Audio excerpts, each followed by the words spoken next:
In Psalm 27, King David writes, "One thing I ask of the Lord, this is what I seek, that I may dwell in the house of the Lord all the days of my life, to gaze upon the beauty of the Lord, and to seek him in his temple." One of the things that I really like about coming together and searching for God as a community is to discover what is delightful about God. What is it that brings delight to us?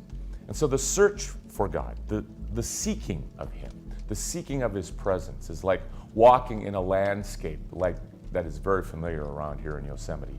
Walking in the landscape of God to discover what it is about him that is delightful. Jesus tells us that the most important commandment is to love the Lord our God with all our heart and all our soul and all our mind and all our strength. And for many of us, we get the heart thing. We love God with all of our heart, the emotive content. We measure our worship success by how we happen to feel about it, or whether God moved upon us because our emotional content has been altered in some way. But I think one of the yet undiscovered lands is the mind, how to love the Lord with all our minds.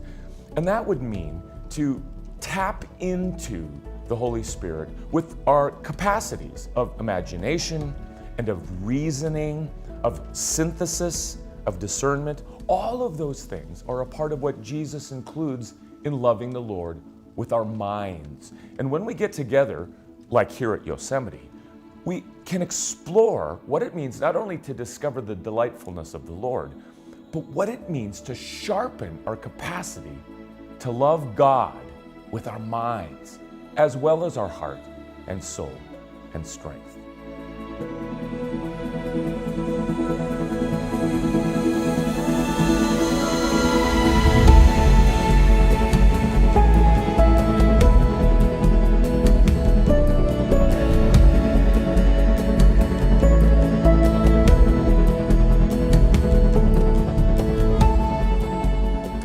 As part of the week on the nature and character of God here at Yosemite, we explore what it is that makes God God.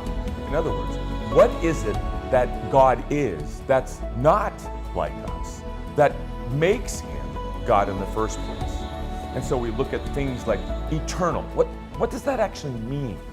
It's being unbound in your being by time, not being above time or outside of time, because that's to invent a place for him to be, but to simply be unbounded by anything. We talk about his holy nature, which means completely other. What is it like to come to a God who is not like us? And here at Yosemite, in community during Nature and Character of God Week, we move into a landscape that's at once familiar and at once attractive, as it is astonishing and strange. Our God is an amazing God. And here at Yosemite, we love to walk in that landscape and to discover who he is.